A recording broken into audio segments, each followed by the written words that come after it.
Hey guys, if you've ever wondered what it would be like to voluntarily sign up for a life where sleep is basically a sin, get comfy because you're going to find out why you wouldn't last a day in a medieval monastery. Stick around, because I'm about to take you on a tour through the kind of daily routine that would break even the most dedicated insomniac. And honestly, if you're watching this at 2 a.m, maybe you're my kind of people. The slightly delirious, semi-curious, or just really bored drivers who find the sound of a tired historian's voice oddly comforting. But before we dive in, I'm genuinely curious. Where are you tuning in from? What time is it? And are you trying to fall asleep or just killing time? I always like knowing who's out there listening. Honestly, this probably beats doom scrolling or accounting ceiling tiles. And if you enjoy these strange little historical detours, like and subscribe. It gives me the delusion of purpose I need to keep making videos no one asked for. Alright, let's start with the biggest, most obvious reason you wouldn't survive a day in a medieval monastery. The schedule. And not just any schedule. A schedule that makes modern early mornings look like a luxury spa day. The average monk's day in, say, the 12th century began around 2:45 in the morning. Yes, you heard that right. 2:45, not a typo, not a cruel joke, because apparently monks hated sleep more than the devil himself, and God forbid you missed the first prayer session matins, which was basically a loud, candlelit, half-awake group chant. Imagine being roused from your deepest REM cycle by chanting voices echoing through stone corridors that smell faintly of mildew and regret. Monks didn't just have one prayer session to kick off the day. Oh no, there were 7 in total. 7. Spread throughout the day like an endless spiritual pop quiz. After the ungodly matins came lauds just before dawn. That's roughly when you're hitting snooze on your alarm for the 3rd time. But monks were already shuffling off to their chapel stalls with the enthusiasm of zombies who had just realised they signed a lifetime contract. Between these mandatory prayers there was no breakfast in bed, or even a decent breakfast at all, but we'll get to that later. The point is, your day was basically bookended and interrupted every 2 hours or so by the necessity to stand around awkwardly, eyes half closed, lips moving in Latin you barely understood. These weren't quick little prayers either. Think of a corporate meeting that nobody wants to be in, but instead of discussing quarterly profits, you're reciting psalms by candlelight with a bunch of guys who haven't showered since Lent. This relentless prayer schedule was called the Divine Office, or the Liturgy of the Hours. A spiritual alarm clock designed to keep you in a constant state of guilt-ridden devotion and mild exhaustion. The idea was that monks were always praying without ceasing, a phrase that sounds charming in theory, but translates to an all-day endurance event where your eyelids are glued shut and your brain is screaming, "Please, just 1 minute of silence." Speaking of silence, it's important to remember that these prayer sessions weren't moments of peaceful meditation. Imagine a choir of monotone voices chanting the same verses repeatedly, all flickering candlelight and the occasional creak of wooden benches. The acoustics in these stone monasteries amplified every cough, throat clear and nervous foot shuffle. Privacy? Forget about it. If you wanted a moment alone, your options were basically in the communal latrine or under your thin wool cloak trying not to pass out. And here's a little bonus for anyone wondering about the aesthetics of all this spiritual zeal. Those monasteries were draughty, cold, and smelled faintly of damp straw mixed with the aroma of burning tallow candles. Not exactly a 5-star retreat for the soul. The monks wore heavy wool habits that were scratchy enough to remind you daily of your penitent status. Bathing was rare, more on that later, and warmth was something you dreamed about in your brief moments of unconsciousness. The chronic fatigue induced by this lifestyle wasn't just a side effect, it was almost a feature. exhaustion was considered a form of spiritual purification, a way to discipline the body and make the soul more malleable to divine influence, which sounds poetic until you realise it also meant monks were probably walking around like zombies with mild cases of hypothermia, trying not to fall asleep standing up during their own prayers. Now, if you think this sounds like medieval monks just enjoyed punishing themselves for fun, you're not wrong, but it was also about community and obedience. The schedule was strict, designed to keep everyone aligned and away from sin, or from wandering off to raid the kitchen for a snack. Missing a prayer session was a big deal. It was considered a failure of discipline and faith, often resulting in public penance or other less than pleasant consequences. So yeah, no hitting the snooze button or sneaking back under the blankets. But what kept these poor souls going through the endless night prayers and monotonous chanting? Faith, definitely. Routine, absolutely. And maybe a tiny bit of self-delusion. After all, the promise of spiritual reward and eternal salvation was the carrot dangling just out of reach, giving them reason to endure a daily grind that, frankly, reads more like medieval torture than spiritual practice to most modern ears. So, to sum it up, if you think waking up at 6 a.m. for work is rough, try being jolted awake at 2:45 a.m. every single day to chant in Latin with a bunch of smelly, sleep-deprived men in a drafty stone building. The constant interruption of sleep, the early mornings, the relentless schedule. It was a full-time job where exhaustion was both the method and the goal. And honestly, it's hard not to admire the stamina, even if it's mostly sustained by sheer masochism. Alright, if you're still awake, stick around because there's plenty more delightful medieval misery where this came from. But for now, maybe consider yourself lucky you didn't have to wake up for matins. Or maybe don't, because knowing what comes next might just keep you up even longer. After that first round of prayer that hit you like a Gregorian alarm clock, let's say you've somehow made it to sunrise without falling asleep in your own cassock. Congratulations, you're now awake, holy, and profoundly hungry.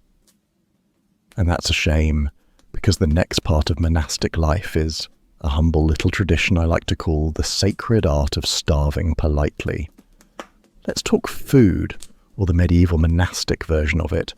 If you're imagining rustic loaves, hearty stews, maybe a nice wedge of cheese, no, absolutely not.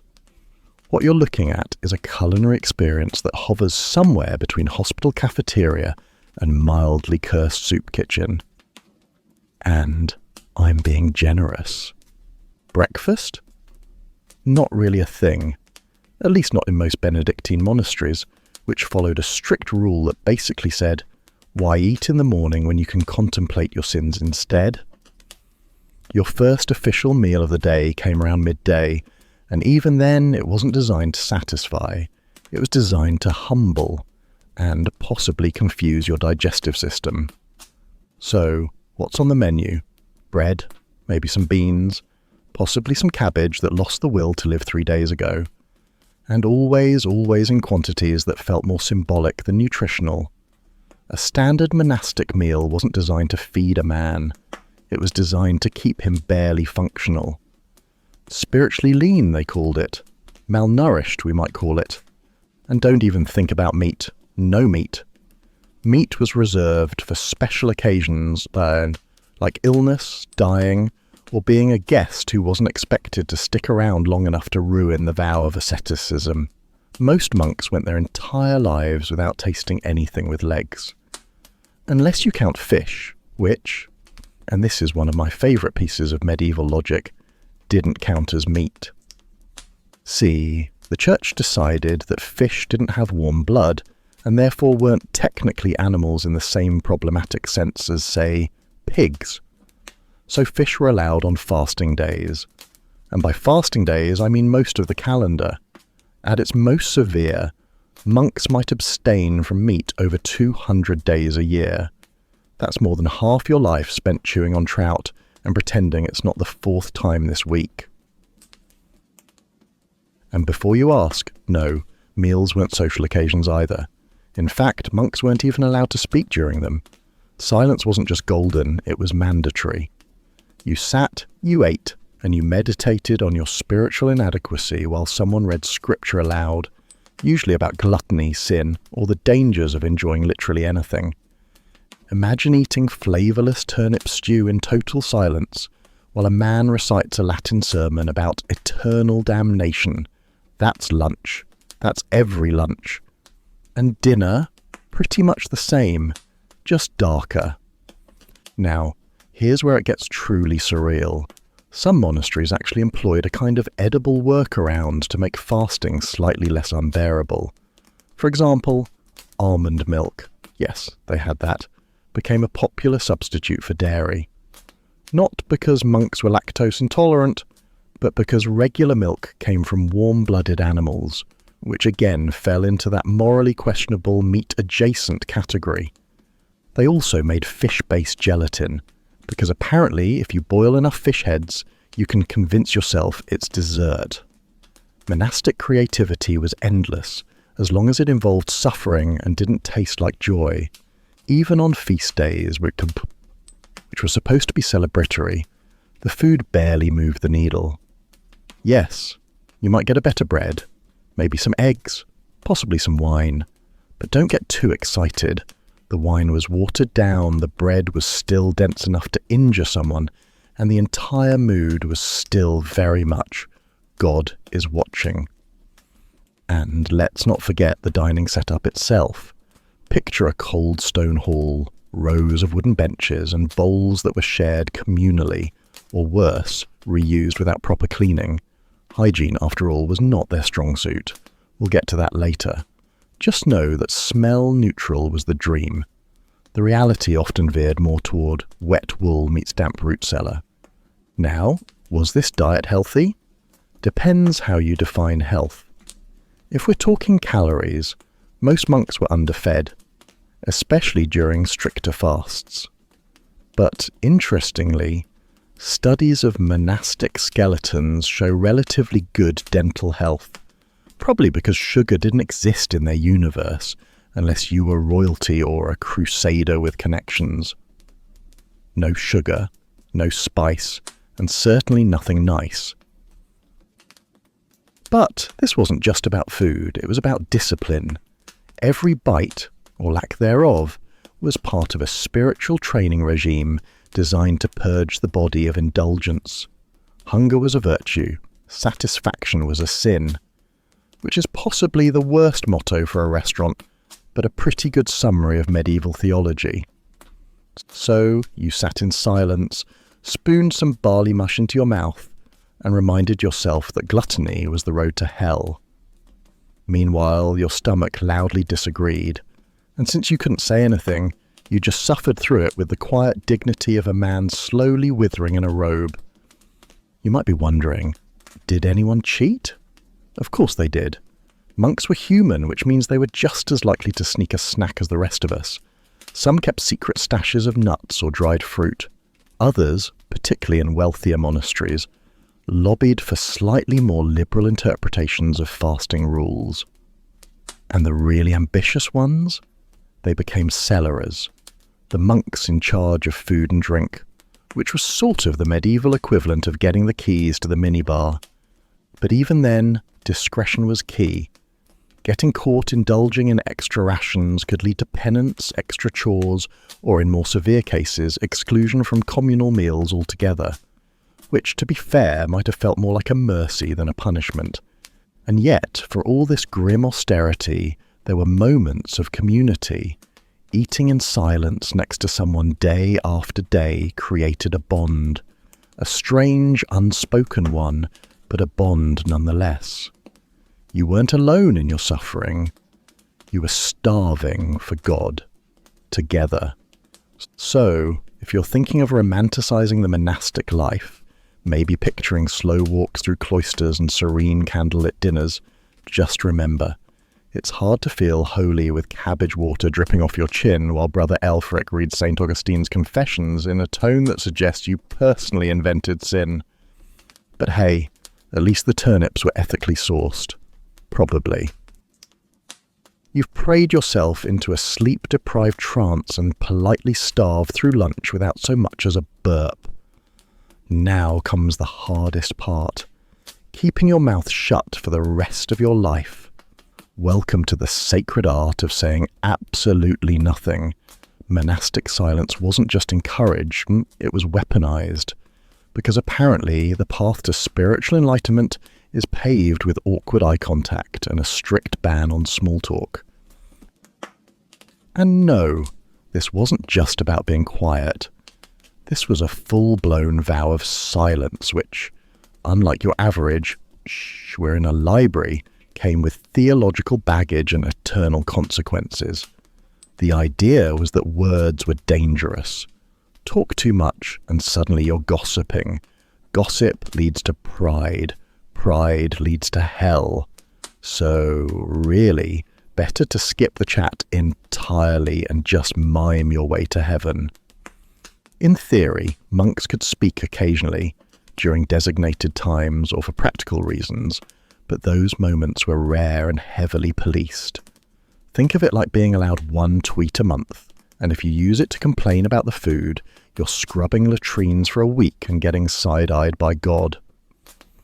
Most of the day took place in what was ominously called the Greater Silence, which sounds like a Metallica album, but was actually the nighttime and early morning hours, when absolutely no one was allowed to speak, not even a whisper. If your foot caught fire at 3 a.m., you better just gesture dramatically and hope someone interprets your flamenco routine as distress. But because humans are, regrettably, social animals with basic needs, the monks invented a workaround, a kind of sacred charades, monastic sign language. Yes, literal sign language, and not the kind used by deaf communities today. This was a custom set of hand gestures so you could ask for things like bread, water, or your favourite illuminated manuscript, all without the spiritual stain of opening your mouth. Want butter? There's a sign for that. Want beer? Oh, there's definitely a sign for that. Want to say, please stop farting during compline? Tragically, no such sign exists. Benedictine monks, who were the spiritual gold standard of self-denial, had whole manuals of these gestures. You'd point 2 fingers at your mouth to ask for food. You'd pretend to pluck a grape for, well, grapes. Need cheese? Mime milking a cow. Honestly, it's a miracle medieval monasticism didn't evolve into an interpretive dance troupe. And because this was the Middle Ages, the sign for egg was not, as you'd expect, a simple circle or a gentle miming of cracking a shell. No, you'd stick 2 fingers in your mouth and puff out your cheeks like a startled chipmunk. Not because it made sense, but because God is always watching, and he apparently enjoys absurdist theatre.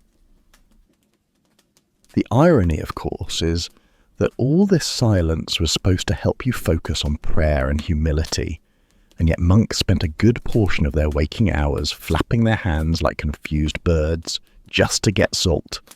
And if you broke the silence rule, if you accidentally muttered a curse after stubbing your toe on a pew, you didn't just get a slap on the wrist. No, you got public penance. You'd kneel in the middle of the refectory during meals while everyone else chewed bland lentils in judgmental silence. Or you'd prostrate yourself at the entrance to the church and beg your brothers to forgive you while they stepped over your sorry, chatty body on the way to Vespers. It wasn't just speech they were worried about, it was expression. Showing too much personality could be seen as spiritual vanity. Having opinions? Dangerous. Smiling too much? Suspicious. Honestly, if you had the audacity to act like a person instead of a holy shadow in a robe, people got nervous. This, by the way, is why monastic chronicles, the stuff monks actually wrote down, are so achingly dry. Imagine trying to record the entire history of your monastery while legally forbidden from inserting a single spicy anecdote. The 14th century monk who wrote the Chronicle of Bury St Edmunds devoted 3 pages to weather patterns and none to Brother Thomas setting his sleeve on fire during Mass. Criminal, really. But make no mistake, silence wasn't just about obedience, it was psychological architecture. A mental cage designed to keep your focus on God by removing literally every other source of stimulation. No conversation, no storytelling, no, "Hey, did you hear what happened to Abbot Baldwin's goat?" Just prayer, chores, and the quiet hum of spiritual claustrophobia. And if that sounds a little intense, well, that was the point. Monasteries were supposed to be spiritual boot camps. The idea was to crush your ego like a walnut so that eventually you wouldn't want to talk. You'd just sort of absorb into the ambient holiness like background radiation. Of course, not every monk loved this system. We know from scattered letters and marginal doodles, yes, even monks got bored enough to draw in the margins, that some of them found the silence maddening. One Benedictine monk wrote that the silence oppresses the soul like a leaden weight, which is medieval for "this sucks." Still, there were upsides. For one thing, you couldn't get into theological arguments if no one was allowed to speak. Monasteries avoided the academic blood sport of debating heresies by simply banning talking altogether. It's like solving family drama by removing everyone's vocal cords. And for another, the silence made the rare moments of speech feel charged. If the abbot spoke to you directly, it wasn't just communication, it was a spiritual event, or a warning, or occasionally both. But perhaps the most surreal part is how normal this came to feel. After a while, the silence just became background noise, like living in a very strict, extremely Catholic aquarium. You floated through your days in an ocean of quiet, occasionally waving at your fellow monk to ask for more barley gruel or forgiveness. So, if you're imagining yourself thriving in a monastery, quietly brewing ale, maybe copying a few books by candlelight, just a cosy medieval cottagecore fantasy, keep in mind you'd have to do it all without ever saying a word, or sighing too loudly, or gesturing sarcastically, which, let's be honest, would take most of us out in the first 10 minutes. Anyway, let's move on from the sacred silence and into something a bit louder, like body odour. Ah yes, hygiene, the silent scream of the Middle Ages. If you were holding out hope that monks in their sacred devotion at least smelled better than the average peasant slopping through a dung-filled street, allow me to gently crush that dream with the force of a mouldy sandal. See, bathing in a medieval monastery wasn't just rare, it was borderline suspicious. The logic, if you can call it that, went something like this. If you cared too much about your physical appearance, you were clearly prioritizing the flesh over the soul. And what's the next stop after washing your armpits? Pride, vanity, lust. Probably a spontaneous orgy in the cloister garden. To prevent such unthinkable disasters, monks were encouraged to wash. Well, never. Or almost never. The Rule of St. Benedict, basically the operations manual for Western monasticism, doesn't exactly champion cleanliness. In fact, it barely mentions it. Which is already telling. Most monasteries scheduled a bath once a year, give or take a case of smallpox. If you were lucky, you got a second bath on Easter. You know, to celebrate the resurrection of Christ and the removal of some foot crust. Now, to be fair, by medieval standards, this wasn't particularly weird. Regular bathing didn't become a widespread idea until, several hundred years and several plagues later. But in monasteries, the whole thing took on a kind of spiritual edge. Dirt wasn't just tolerated, it was sort of holy, like the smell of your unwashed tunic was proof you weren't succumbing to worldly pleasures. You were basically radiating humility, and probably lice. Lice, by the way, were inevitable, not in a maybe you'll catch them way. No, more like everyone has lice all the time, everywhere. Monks even had a tool for picking them out of their robes, a fine-toothed comb called a lice comb. It was about as glamorous as it sounds. Picture a grown man, head bowed, scratching tiny parasites out of his scalp by candlelight, in silence, while reflecting on mortality. Inspirational. Truly. And if lice weren't enough of a bonding experience, open sores were right there to take up the slack. Between the rough wool robes, the hard labour and the lack of soap, skin infections were basically just another part of the costume.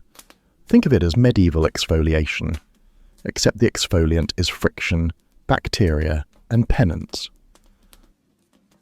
Of course, there were still rituals of cleanliness, but they weren't exactly what you're picturing. You might be allowed to rinse your hands and feet occasionally, not with soap.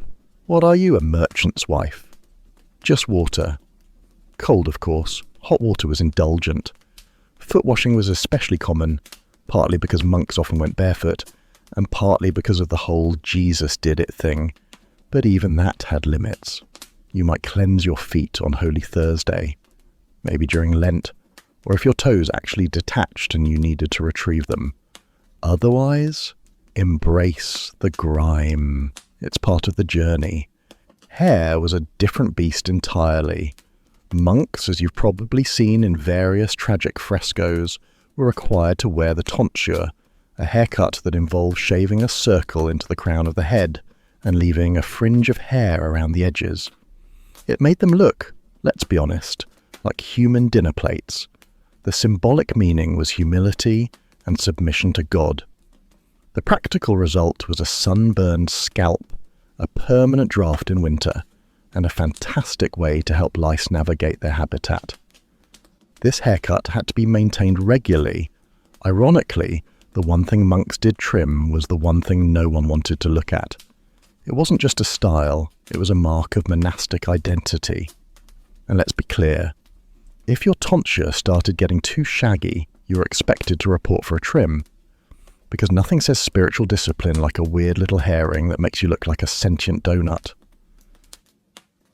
But the real showstopper of monastic self-care wasn't lice picking or hair shaving. It was self-flagellation.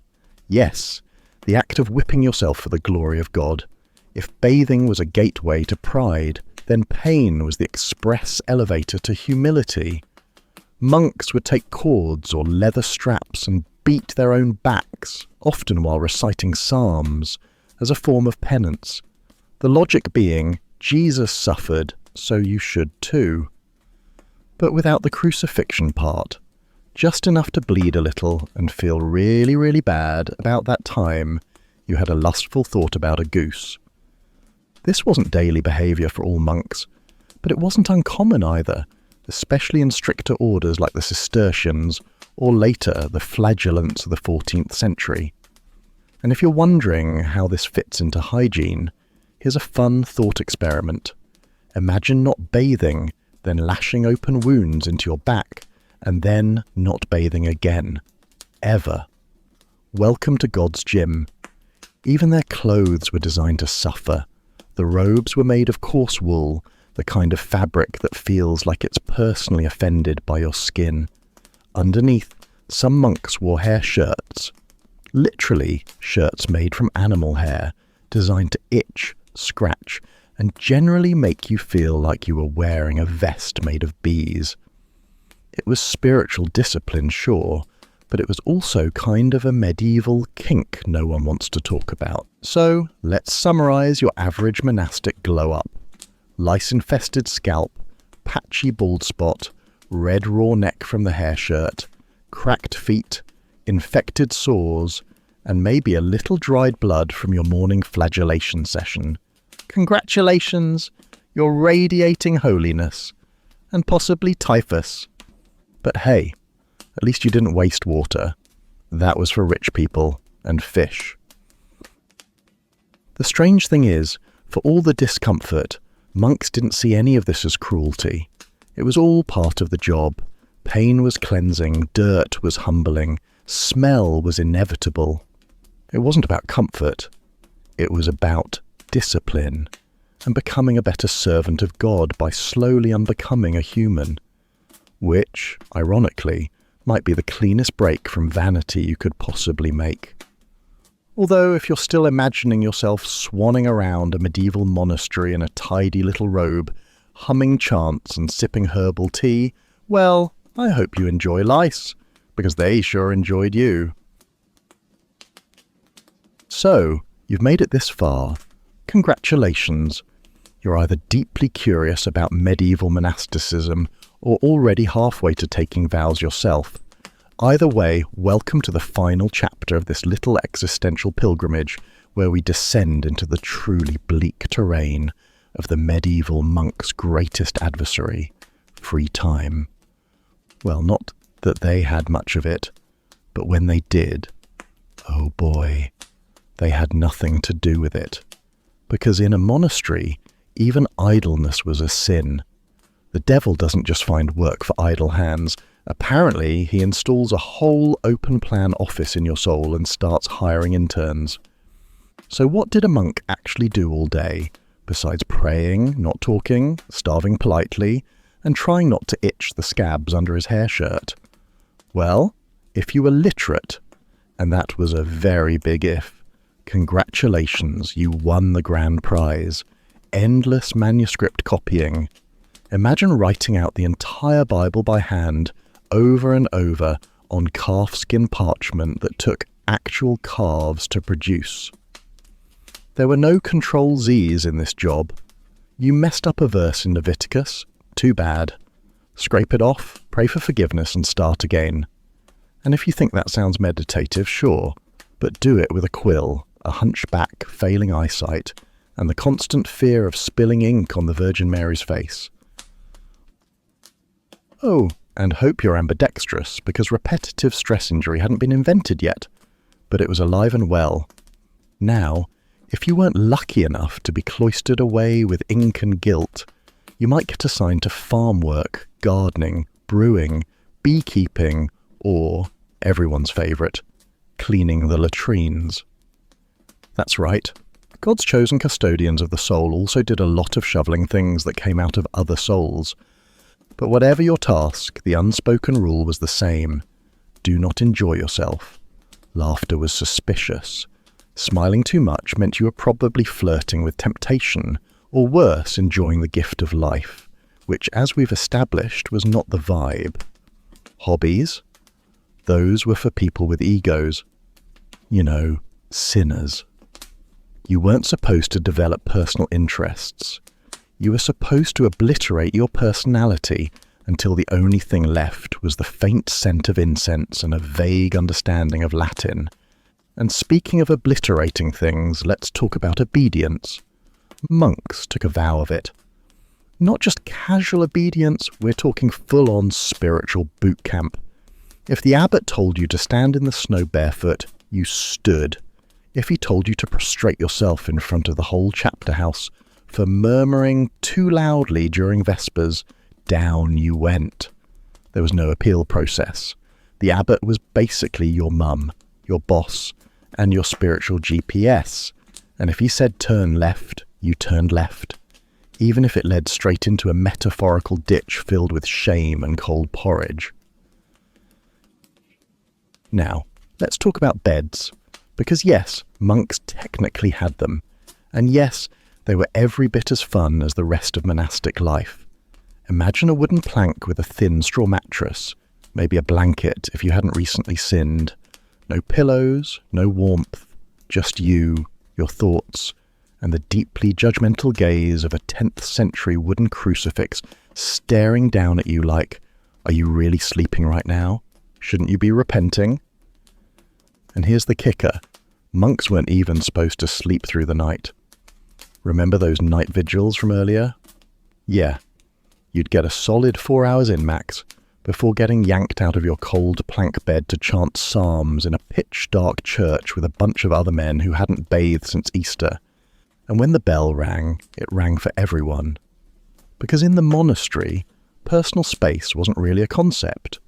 You shared a dormitory with dozens of other monks. All of you snoring, scratching, and occasionally whipping yourselves because you thought you had a lustful dream about a turnip. Time didn't mean what it means now either. They weren't working off your standard Google calendar. Monks divided the day into canonical hours: matins, lauds, prime, terce, sext, nun, vespers, and compline. It wasn't so much a schedule as a slow spiritual spiral. There were no weekends, no holidays, no hump days, just an eternal procession of identical days, each one echoing the last like some kind of Gregorian Groundhog Day. It's Tuesday.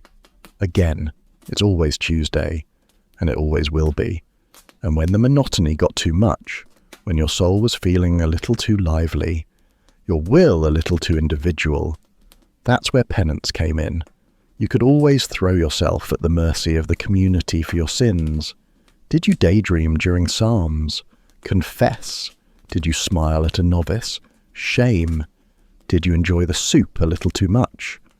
Public humiliation, or, if you were feeling spicy, voluntary self-punishment.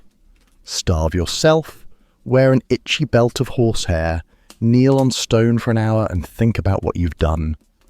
The Middle Ages, where mental health strategies went to die. Now, some monks did find meaning in all this, genuinely. They weren't all miserable, at least not outwardly.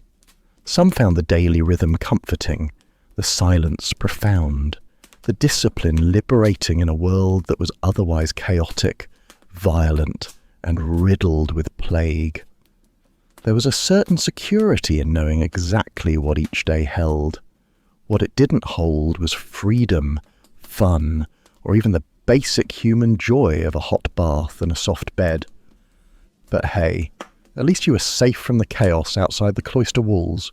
You know, like war, taxes, Viking raids, and the general medieval lifestyle of dying at 38 from a bad tooth. So, would you survive a day in a medieval monastery? Technically, maybe. Spiritually, emotionally, psychologically, debatable. If you're the kind of person who gets annoyed when your phone battery drops to 20%, you probably wouldn't make it to Lord's. But there's something undeniably fascinating about the whole setup. This ancient, deliberately joyless pursuit of a perfect life.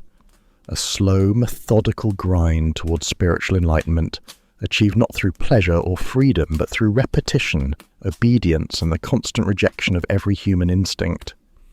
In the end, medieval monks lived in a world where time was sacred, suffering was holy, and boredom was just part of the plan.